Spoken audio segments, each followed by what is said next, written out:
ይስጥልኝ። ዶክተር ኤፍሬም ገብረሃና እባላለሁ። በዚህ ቪዲዮ የሾርት ሌግ ካስት አሰራር ነው ያለው። ሾርት ሌግ ካስት የሚሰራላቸው የጉዳት አይነቶች ከዚህ በታች የተዘረዘሩት ናቸው። የቁርጭምጭሚት ስብራት ወይም አንክል ፍራክቸር፣ የቁርጭምጭሚት ወለምታ ወይም አንክል ስፕሬን፣ የቅልጥም አጥንት የታችኛው ክፍል ስብራት ወይም ዲስታል ቲቢዮፊቡላር ፍራክቸር፣ የእግር መዳፍ አጥንት ውልቃት ወይም ዲስሎኬሽን ኦፍ ዘ ስሞል ጆይንትስ ኦፍ ዘ ፉት፣ የእግር መዳፍ አጥንት ስብራት ፍራክቸር ኦፍ ዘ ፉት ቦንስ፣ በእግር አካባቢ ለተደረገ ቀዶ ሕክምና የሚደረግ ድጋፍ ፖስት ሰርጂካል ሰፖርት። መደረግ ያለባቸው ቅድመ ምርመራዎች። ይህ አይነት ጀሶ የሚሰራው ለቋሚ ሕክምና ስለሆነ በቅድሚያ ታካሚውን ራጅ በማስነሳት የተሰበረው አጥንት የሚፈልገው ቦታ ላይ መሆኑን ማረጋገጥ።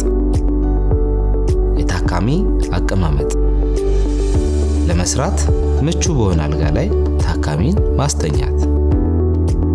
በመቀጠልም ቀድሞ የነበረውን ጊዜያዊ ድጋፍ በማንሳት እብጠትና በቆዳው ላይ ቁስለት አለመኖሩን ማረጋገጥ።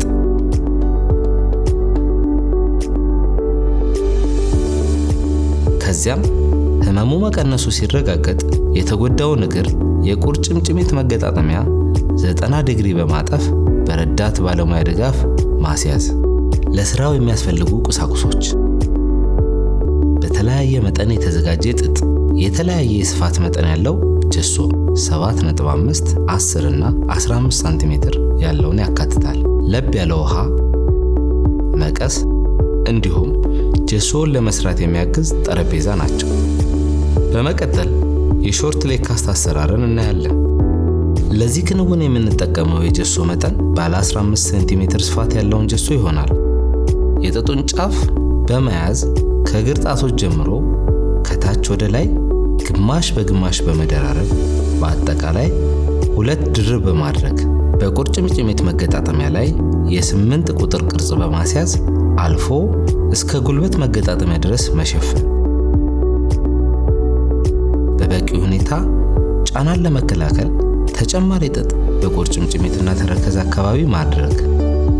የጀሶውን ጫፍ በመያዝ ለብ ባለ ውሃ ውስጥ በመንከር አረፋው እስኪወጣ ጠብቆ ማውጣት። በመቀጠልም ውሃውን በተወሰነ ሁኔታ በእጅ በመጭመቅ በተጎዳው እግር ላይ ልክ እንደ ጥጡ በእግር መዳፍ የታችኛው የጣቶች ክፍል ወይም የታተርሶፋልንጃል ጆይንት በመጀመር በቁርጭምጭሚት መገጣጠሚያ በኩል በማለፍ ከቅልጥም አጥንት የፊት ለፊት ጉብታ የ2 ጣት ስፋት በመተው ዝቅ ብሎ መጨረስ።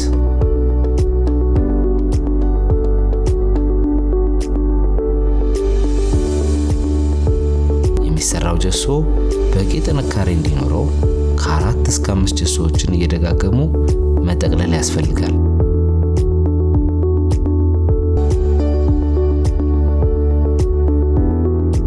ጀሶውን የተስተካከለ ቅርጽ እንዲይዝ አድርጎ በመዳፍ ማስተካከል።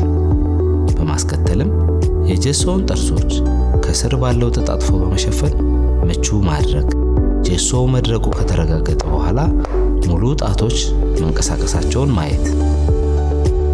ከዚያም እንዳስፈላጊነቱ ራጅ በማስነሳት ስብራቱ የሚፈለገውን ቦታ መያዙን ማረጋገጥ። ጀሶው ከታሰረ በኋላ ሊከሰቱ ስለሚችሉ የጎንዮሽ ጉዳቶች ማለትም የህመም መጨመር፣ የጣቶች መደንዘዝና ቀለም መቀየር ማሳወቅና የሚከሰቱ ከሆነም በአስቸኳይ ወደ ጤና ተቋማት እንዲመጡ ማሳሰብ። በመጨረሻም የህመም ማስታገሻና ሌሎች አስፈላጊ መድኃኒቶች በማዘዝ ቀጣይ የቀጠሮ ቀን ሰጥቶ መሸኘት ያስፈልጋል።